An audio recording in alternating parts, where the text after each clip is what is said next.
Are you tired of fixing problems that aren't yours to fix? Have you been wondering why the people around you aren't more resourceful? Are you answering messages at all hours, picking up the slack because it's just easier to do it yourself? Trust me, I get it. But here's what most high-achieving women learn the hard way. Doing everyone else's job might feel efficient, but it's actually micromanagement in disguise. It keeps your clients or your team or your family or whoever very dependent on you. And that prevents you from reaching your full potential. And it's not sustainable. But it doesn't have to be this way. So in this video, I'm going to walk you through setting boundaries that actually prevent burnout and empower others. And by the end of this video, you'll know how to protect your energy, deepen trust, and supercharge your leadership and step into your life of sustainable success without doing more. This one is for women who take their growth, fulfillment, and sustainable success seriously. And I'll be honest, I filmed a version of this video yesterday and it sounded way too general, like something that could have been written by ChatGPT. So here's a personalized, realistic, far more specific version. Here we go.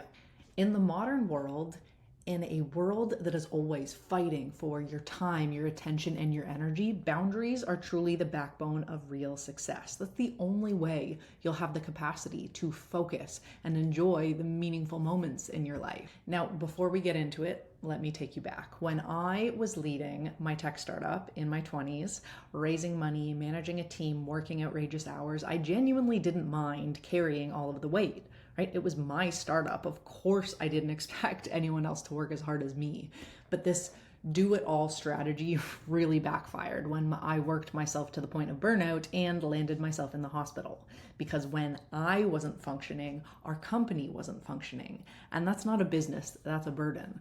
So when I became a mom and I launched my second business, I knew that this time had to look different. I started building with boundaries and sustainable success strategies that turned into scalable systems that will continue to build a company that can grow beyond my personal limitations. So this time I am much faster to outsource and hire for skills and time from others that are beyond my personal capabilities and bandwidth. I protect my time and my energy like it's my job, because building a professional services business and parenting at the same time is truly no joke. So no boundaries, no functioning. It's non-negotiable now. Now, I want to pause here and say this. When women hear the word boundaries, they often assume it means becoming colder or more rigid or saying no all the time. But that's not at all what we're talking about here. Boundaries are not a personality trait. They're a leadership strategy. They're self-discipline. It's the real self-care of high achievers. And believe me when I say the good people around you want you to have boundaries that set very clear expectations. You need boundaries that support sanity and sustainable results, not just for you, but for everyone that you lead. So let me give you a quick example. So I am currently the solo full-time operator in my business and a mom of a 1-year-old and a 3-year-old. So while I do not have a team to set boundaries with today, it's extremely important for me to set intentional boundaries with my clients, okay? So my private one-on-one clients meet with me once a week and they have access to me via Telegram, chat throughout the week. So Telegram is like WhatsApp, and it's there so that they can offload thoughts, provide any wins and updates, because I'm very much on their team when we're working together, and so that they can stay accountable with their success habits. Now, it is my responsibility to be crystal clear with my clients up front about how and when to expect to hear from me beyond our weekly meeting time, right? It's my responsibility to set boundaries around the protocol for rescheduling calls, for when to expect a response from me in Telegram, and when and how to provide feedback as our relationship progresses, right? After all, I am providing a high-ticket service that, without being dramatic, is intended to change the trajectory of my clients' lives, their careers, their businesses, everything. So I do not want there to be any guesswork or ambiguity involved on their end for what is and is not appropriate for this extremely important relationship. Okay, remember, you get to design a business, a career, a life that respects your nervous system, not just your calendar. The better you are with boundaries, the better other people feel setting their own boundaries. Okay, without boundaries, burnout becomes inevitable no matter what kind of work you do. Okay, prevention is powerful. That's why these skills aren't nice to have anymore. They are non-negotiable. Okay, so here are 4 psychology-based leadership lessons that most leadership books don't teach you related to boundaries. Number 1, overfunctioning is really just fear-based control. Ouch. That one hurt the first time I heard it, okay? Being accessible and available at all times feels like you're being helpful, but it's really about control. The fear of failure, the fear of it all falling apart if you stop holding it all together. And that energy, your body can feel it, your clients can feel it, your team can feel it, everyone can feel it. Okay, it sends the message that you are the business and nothing moves when you are not on. Okay, so as leaders, we need to shift the script. Remember that you are here to support others, not to save them. That goes for your team and your clients, especially if you do the kind of work that I do.